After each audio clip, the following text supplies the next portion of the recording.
Hello students, welcome to the channel. Previous video में हमने double entry system के बारे में स्टडी किया था। ऑलमोस्ट हमने सारी डबल एंट्री सिस्टम जो जर्नल एंट्रीज थी वो कवर कर ली थी। आपको बताया कि कैसे परचेज सेल होती है, डिस्काउंट की कोई एंट्री है, या फिर आप जैसे परचेज में से कोई भी चैरिटी करते हैं, एडवर्टीजमेंट एक्सपेंस करते हैं, उसका आप कैसे ट्रीटमेंट करेंगे। हमने एक प्रॉपर फॉर्मेट भी तैयार किया था कि कैसे हम जर्नल एंट्रीज को कैरी करते हैं अपनी बुक्स में। तो उसके बाद कुछ एंट्री ऐसी होती है कि हमें बैंक से रिलेटेड कुछ ट्रांजैक्शन करने होते हैं। आज हमारा फोकस जो है वो बैंक की एंट्रीज पे रहेगा कि अगर आप अपने पैसे कैश जो है बैंक में डिपॉजिट कराते हैं तो क्या एंट्री करेंगे, बैंक से निकालते हैं तो क्या एंट्री करेंगे, या बैंक चार्जेस कोई और एक्सपेंस जो है डायरेक्ट बैंक पे करता है आपके, तो आप किस तरीके से वो चीज़ें एंट्री करेंगे। तो मेन फोकस जो है आज हमारा बैंक की एंट्रीज से रिलेटेड होगा। तो चलिए कैरी करते हैं। सबसे पहला आपके पास क्वेश्चन आता है कि जब आप कैश है आपके पास और वो आप जो है बैंक में डिपॉजिट कराते हैं, तो आपको पता है बैंक जो है वो एक आपका पर्सनल अकाउंट है जिस पे आपका रूल लगेगा debit the receiver credit the giver. और कैश जो है आपका वो रियल अकाउंट होता है, उस पे लगता है rule debit what comes in credit what goes out. तो अब इसकी एंट्री क्या करेंगे। कैश आपने यहाँ पे एंट्री जो है आपकी कि क्या ट्रांजेक्शन हुआ है वो चीज़ें लिखी गई हैं, साथ साथ मैं आपको एंट्री करके दिखाती हूँ। तो आप जो है एक प्रॉपर फॉर्मेट तैयार कर लेंगे। ये आपका पर्टिकुलर्स हो जाएगा, सीरियल नंबर या डेट जो भी है, यहाँ पे आपका जो है डेबिट क्रेडिट आ जाएंगे, LF आ जाएगा, और ये आपके जो है सीरियल नंबर आ गया या पार्टिकुलर आ गया। तो इसके बाद जो है अब सबसे पहली एंट्री है आपकी कि कैश डिपॉजिट इनटू बैंक। तो आपके पास आएगा क्या, आपको पता है कि बैंक जो है वो क्या होता है आपका, बैंक आपका पर्सनल अकाउंट होता है और कैश आपका जो है वो रियल अकाउंट होता है। Debit what comes in credit what goes out. Cash आपके पास से गया है उसको क्रेडिट कर देंगे। तो फर्स्ट जो एंट्री होगी वो आपकी वो हो जाएगी, बैंक जो है रियल अकाउंट है तो debit the receiver credit the giver to cash account, जो भी आपका अमाउंट हो, डेबिट क्रेडिट रुपीज रुपीज। तो ये आपका जो भी यहाँ पे आप लिखेंगे कैश डिपॉजिट इनटू बैंक। उसके बाद अगली एंट्री है कि जब भी आप कोई कैश आइटम जो कि जितना भी कैश आप जो है बैंक से विड्रॉ करते हैं तो आपके पास क्या आता है, कैश आ जाएगा, बैंक जो आपका कम हो जाएगा, इसके ऊपर वाले की रिवर्स एंट्री हो जाएगी। तो cash debit what comes in, उसके बाद क्रेडिट द गिवर। आपको ये रूल याद हो जाने चाहिए, तब जो आप फटाफट एंट्री करेंगे। उसके बाद जो है इसके नीचे नरेशन लिख देंगे, cash withdrawn from bank. Third आपके पास क्या आता है कि कई बार जो है चेक होता है, तो कस्टमर जैसे कोई डेटर होता है वो आपको कैश ना देके आपको चेक जो है वो ऑफर कर देता है, एक आपको BR दे देता है कि आप जो है बैंक से इसे ले लीजिए। तो आपको जो है cheque draft received from a customer deposit same day. अब इसके भी दो केस हो सकते हैं कि या तो आप उसी दिन उसको बैंक में जमा करा दे, या उसको कुछ देर के लिए या कुछ दिनों के लिए अपने पास उसको रख ले। तो अगर आप उसको सेम डे डिपॉजिट करा देते हैं तो अल्टीमेटली क्या होगा, आपके पास जो आपका बैंक जो बैलेंस है वो इंक्रीज हो जाएगा। तो बैंक आपका रियल अकाउंट है तो इस पे आपका वही रूल लग जाएगा फर्स्ट वाला। तो बैंक अकाउंट डेबिट टू जिससे भी मिला है, कोई भी राम श्याम XYZ, तो आपका कस्टमर आ जाएगा, कस्टमर पर्सनल बोल देते हैं इसको, या जो भी आपका नाम है वो आ जाएगा कस्टमर पर्सनल अकाउंट। की कोई डेटर था उसने आपको BR दे दिया था और आपने वो उसी दिन सेम डे बैंक में जमा करवा दिया है, तो यहाँ पे आपका अमाउंट आ जाएगा। अब उसके बाद एक एंट्री ये आती है कि अगर आपको जैसे कोई भी चेक मिलता है पर आप उसको सेम डे डिपॉजिट नहीं कराते हैं तो क्या एंट्री करोगे। तो यहाँ पे बैंक की बजाय आपका चेक इन हैंड, या आप इसको BR भी बोल सकते हैं, बिल ऑफ एक्सचेंज भी बोल सकते हैं, cheque in hand account debit to customer personal. ठीक है, तो ये आ गई। फिर उसके बाद जिस दिन भी इसको बैंक में जमा कराएंगे, 2 दिन बाद, 3 दिन बाद, जो भी आपकी डेट होगी, उसके बाद फिर क्या होगा, ये डेबिट किया है इसको क्रेडिट करके ख़त्म कर देंगे। क्योंकि अकाउंट्स में ये रूल होता है कि जब आप कोई भी ट्रांजेक्शन करते हैं तो उसका 2 जगह इम्पैक्ट होता है और उसकी डबल जो है ड्यूल एस्पेक्ट सिस्टम होता है। अगर एक चीज़ डेबिट होती है तो वो क्रेडिट भी होगी।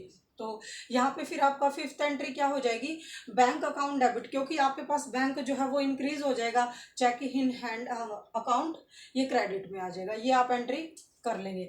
उसके बाद कई बार क्या होता है कि कोई कस्टमर होता है वो आपको चेक ना देके आपको जो डायरेक्टली बैंक में पैसे जमा करा देता है। तो अगर वो डायरेक्टली बैंक में पैसे जमा कराता है तो सेम यही 3rd एंट्री आपकी रिपीट हो जाएगी। Bank account debit to customer, कि कस्टमर ने आपका जो है, बैंक आपका बढ़ जाएगा तो आप इस पे जो है, बैंक आपका पर्सनल अकाउंट होता है तो वहाँ पे वो रूल फॉलो होगा कि debit the receiver credit the giver.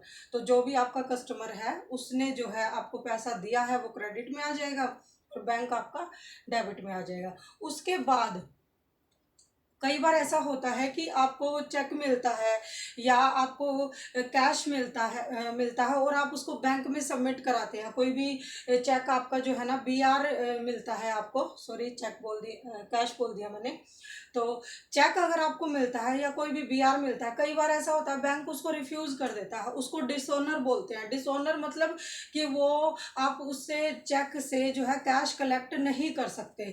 तो उसका फिर क्या करते हैं, जैसे आपने स्टार्टिंग में एंट्री कर दी bank account debit to customer personal account, तो अभी जो है आपने यहाँ पे किया था कि cheque in hand account debit to customer personal, लेकिन अब ये जो है आपका डिसऑनर हो गया तो ये इसकी रिवर्स एंट्री कर देंगे, इसको ख़त्म कर देंगे कि ये अमाउंट नहीं आया।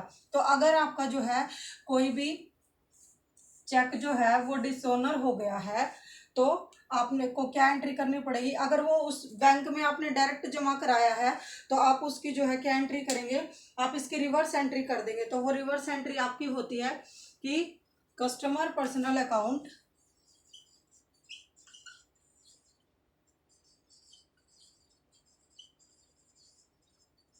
Debit to bank. अगर मान लिया जैसे कि कभी आपको चेक मिला किसी भी जो है अपने कस्टमर से, तो आपने क्या किया, चेक इन हैंड करके, अगर आप उसको सेम डे डिपॉजिट नहीं कराते हैं, अगर उसी दिन डिपॉजिट करा दिया आपने, तो फिर आपके पास एंट्री बनेगी bank account debit to customer personal account. उसके बाद अगर आप कुछ दिनों के बाद उसको जब जमा कराते हैं तो फिर आपके पास आ जाएगी, उस दिन क्या एंट्री करेंगे, cheque in hand account debit to customer personal account. फिर जिस दिन उसको बैंक में जमा कराएंगे तो उस दिन एंट्री होगी आपकी bank account debit to cheque in hand account, क्योंकि ये चीज़ एक बार डेबिट हो गई है तो उसको क्रेडिट करके ख़त्म करेंगे। फिर अगर ये चेक आपका डिसऑनर हो जाता है, मतलब आपको उसका पैसा नहीं मिलता है, तो क्या करेंगे, रिवर्स एंट्री कर देंगे customer personal account debit to bank account की जो है आपको कस्टमर ने फिर उतना पैसा आपको देना पड़ेगा, वो आपको नहीं मिला। तो उसके बाद क्या होता है कि कई बार हम जो है बिजनेस के एक्सपेंसेस और ड्राइंग वगैरह वो सब बैंक से करते हैं। तो एक्सपेंस और ड्राइंग आपको बताया है कि वो सब हमारे खर्चे होते हैं, तो उससे क्या होगा, हमारा बैंक बैलेंस कम होगा।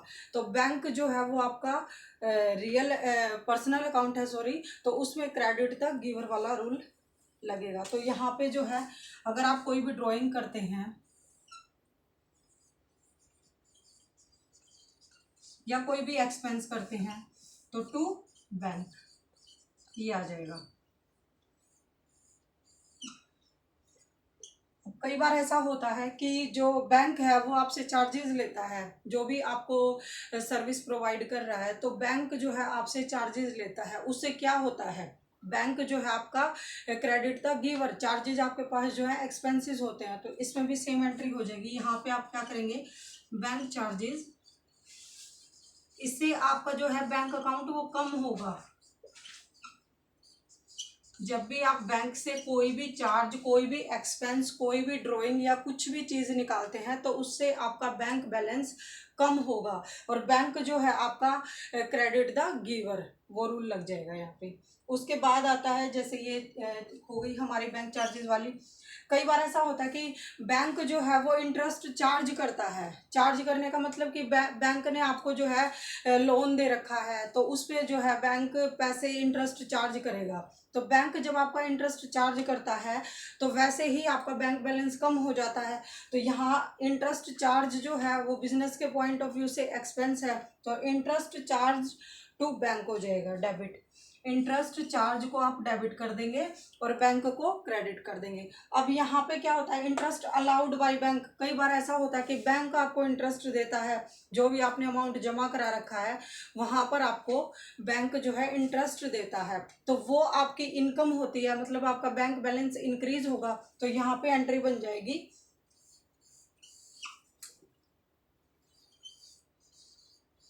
Bank account debit to interest allowed. मतलब बैंक ने आपको जो है इंटरेस्ट दिया है। यहाँ पे आपका क्या रूल लगेगा, बैंक जो है फिर वही रियल पर्सनल अकाउंट है आपका, डेबिट द रिसीवर, और ये इंटरेस्ट अलाउड आपका नॉमिनल अकाउंट है, credit all the income and gains. तो ये चीज़ें, ये हमारी बैंक से रिलेटेड एंट्री है। तो एक बार फिर से इनको रिकॉल करते हैं। कैश अगर आप डिपॉजिट कराते हैं बैंक में तो क्या होता है, बैंक आपके पास बैलेंस बढ़ जाएगा, कैश चला जाएगा, तो बैंक टू कैश आ गई। उसके बाद अगर आप विड्रॉ करते हैं तो cash account debit to bank हो जाएगा, जस्ट ऊपर वाले से रिवर्स हो जाएगा। थर्ड जो है, कोई भी आपको जो है कस्टमर वो आपको चेक देता है और आप उसको सेम डे बैंक में जमा करा देते हैं, तो आपके पास बैंक अकाउंट इंक्रीज हो जाएगा और कस्टमर पर्सनल अकाउंट आप क्रेडिट कर देंगे। उसके बाद अगर आप उस चेक को उसी दिन बैंक में नहीं जमा कराते हैं तो चेक इन हैंड आपके जो है हाथों में चेक आ गया और कस्टमर पर्सनल अकाउंट, फिर क्या होता है कि कई बार फिर आप उसको बाद में सबमिट कराओगे तो bank account debit to cheque in hand हो जाएगा। फिर ये जो है चेक वहाँ से जो भी आपको मिला है ये कई बार डिसऑनर हो जाता है, मतलब बैंक जो है उसको ऑनर नहीं करता, बैंक उसको वापस कर देता है। तो आप कस्टमर पर्सनल अकाउंट, मतलब अभी भी उस कस्टमर को आपको पैसे देने हैं, तो जो चीज़ आपने एक बार क्रेडिट करी थी उसको दोबारा से डेबिट करेंगे टू बैंक अकाउंट।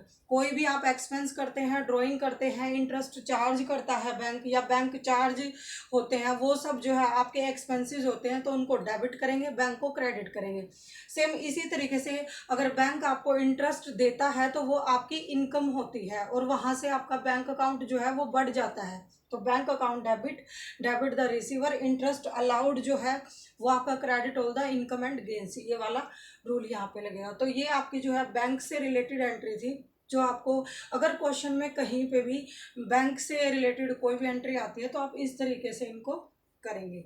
उसके बाद जो है, इसके बाद एक चीज़ ये आती है कि आप जैसे कई बार गुड्स वगैरह परचेज करते हैं तो वो या तो लॉस बाय फायर होता है या लॉस बाय थेफ्ट होता है, तो वो चीज़ें जो है आपकी नुकसान हो जाता है। अब उसका क्या करोगे, आप उसको परचेज में से ही चार्ज करेंगे। तो आपका जो है यहाँ पे एक क्वेश्चन ये बनता है कि अगर लॉस बाय थेफ्ट हो आपका या लॉस बाय फायर, आग से कोई चीज़ आपकी जो है वो खत्म हो गई, तो ये आपका क्या होते हैं, ये बिजनेस के एक्सपेंस होते हैं, मतलब लॉस हो गया, आपको खर्चा ही हो गया, तो आप उसको परचेज में से कम कर देंगे। मान लिया आपने जो है 100 चीज़ें मंगाई थी, उसमें से जो है 5 आपकी चोरी हो गई है, तो 95 जो बचा आपके पास वो परचेज हो जाएगी आपकी। तो जो भी आपका जैसे कहीं पे फायर लग गई, आपकी जो है गुड्स वो कम हो गई, तो इसे परचेज में से चार्ज कर लेंगे। तो ये चीज़ हो गई। फिर उसके बाद क्या होता है, आप यहाँ पे वो डेबिट क्रेडिट सब लिखेंगे, क्योंकि हमें जर्नल एंट्रीज का एक प्रॉपर फॉर्मेट तैयार करना होता है। यहाँ पे नरेशन लिखेंगे, गुड्स जो है डिस्ट्रॉयड बाय फायर और थेफ्ट जो भी है, ये चीज़ आ जाएगी। फिर सेकंड में कई बार ऐसा होता है कि हम लोगों ने जैसे गुड्स का जो है इंश्योरेंस कराया होता है, मतलब इंश्योरेंस कंपनी आपको जो है वो अमाउंट प्रोवाइड करती है, इंश्योर्ड होते हैं हमारे गुड्स। तो यहाँ पे तो आपने एक नुकसान जो है, जो भी आपका लॉस है वो शो कर दिया, उसके बाद आप इंश्योरेंस कंपनी से वो चार्ज करेंगे। तो यहाँ पे पहले आपका जो है लॉस ड्यू करने की एंट्री करते हैं, तो यहाँ पे आप जब इंश्योरेंस कंपनी आ गई आपकी, कंपनी जो भी है XYZ उसका नाम आ जाएगा, या जो है इंश्योरेंस क्लेम करके जो भी कंपनी है आप उसका नाम लिखेंगे, अकाउंट डेबिट। अब ये चीज़ आपने यहाँ पे डेबिट कर दी थी, अब इसको क्रेडिट करके ख़त्म करेंगे, क्योंकि जो है वहाँ से हमें पैसा मिलना है। तो इंश्योरेंस कंपनी जो है वो आपको पैसा देगी, आप उसको ड्यू की एंट्री करेंगे। मतलब आप इंश्योरेंस कंपनी को बताओगे कि हमें ये चीज़ ऐसे नुकसान हो गया है, to loss by fire, fire मान लेते हैं एक सेकंड के लिए हम लोग, ठीक है। तो यहाँ पे आपने ये चीज़ डेबिट कर दी, ये चीज़ यहाँ पे क्रेडिट करके ख़त्म कर दी, तो ये आपकी अमाउंट आ गई। तो बीइंग इंश्योरेंस जो है, insurance claim due for loss by fire, ये आप इसकी नरेशन लिख दोगे जो भी आपका अमाउंट होगा। फिर उसके बाद जो है सर्वेयर होता है, या जो है इंश्योरेंस कंपनी का जो ऑडिटर होता है, वो आपकी अमाउंट को एस्टिमेट करता है कि जो है आपको मान लिया कि 20,000 आपने जो है लॉस दिखाया है यहाँ पे, लेकिन वहाँ पे जो ऑडिटर होते हैं वो कई बार ऐसा करते हैं कि वो आपसे बोलते हैं कि 20 का नहीं भाई 10 का था या 15 का था, कुछ ऐसा अमाउंट रखते हैं। अगर वो पूरा का पूरा दे दे आपको, आपने जो है 20 शो किया है लॉस बाय थेफ्ट या लॉस बाय फायर, और फिर आपको पूरा 20 मिल जाता है, तो यहाँ से फिर क्या एंट्री करेंगे, bank account debit to insurance company जो भी आपकी कंपनी है, या क्लेम, ये आ गया, मिल गया। उसके बाद कई बार ऐसा होता है आप 20 का ड्यू करते हैं लेकिन आपको मिलता 15 है, तो वो लॉस हो गया ना 5,000 का, तो फिर उस लॉस को क्या करेंगे, उस लॉस को हम प्रॉफिट एंड लॉस से चार्ज करेंगे। मतलब आपको वो लॉस शो करना है कि हमें इतना नुकसान जो है हो गया है लॉस बाय फायर। तो ये चीज़ आप ध्यान रखेंगे। अगर आपको पूरा मिल जाता है तो ये वाली एंट्री, पूरा नहीं मिलता है तो फिर ये नहीं करनी आपको, फिर आप करेंगे bank account debit loss by fire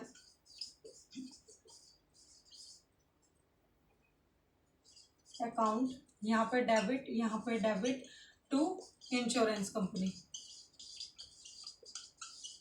जितना भी आपको क्लेम मिला है वो चीज़ आप यहाँ पे लिखेंगे, फिर जो बच गया वो नुकसान यहाँ पे आ जाएगा आपका, ठीक है। और फिर उसके बाद जो है टोटल में आपका यहाँ आ जाएगा। तो ये चीज़ें हैं। तो आप जो है लॉस बाय थेफ्ट या फायर है, सबसे पहले तो उसको परचेज में से कम कर देंगे कि आपकी उतनी अमाउंट जो है वो कम हो गई है। उसके बाद अगर आपने क्लेम कराया है तो ये एंट्री होंगी, अगर नहीं है तो सीधा का सीधा आपका प्रॉफिट एंड लॉस में चला जाएगा। क्लेम कराया है तो सबसे पहले आप ड्यू की एंट्री करेंगे, ड्यू करेंगे इंश्योरेंस कंपनी को टू लॉस बाय फायर, पूरा का पूरा मिल जाता है तो bank account debit to insurance company, नहीं मिलता है तो bank account debit loss by fire, ये जो आपके एक्सपेंस में आ जाएगा टू इंश्योरेंस कंपनी, ये चीज़। तो आई थिंक आपका जो है जर्नल एंट्री का चैप्टर ये है कंप्लीट हो गया है। आप ज़्यादा से ज़्यादा प्रैक्टिकल क्वेश्चन कीजिए और जो है इसको अच्छे तरीके से करिए। Thank you.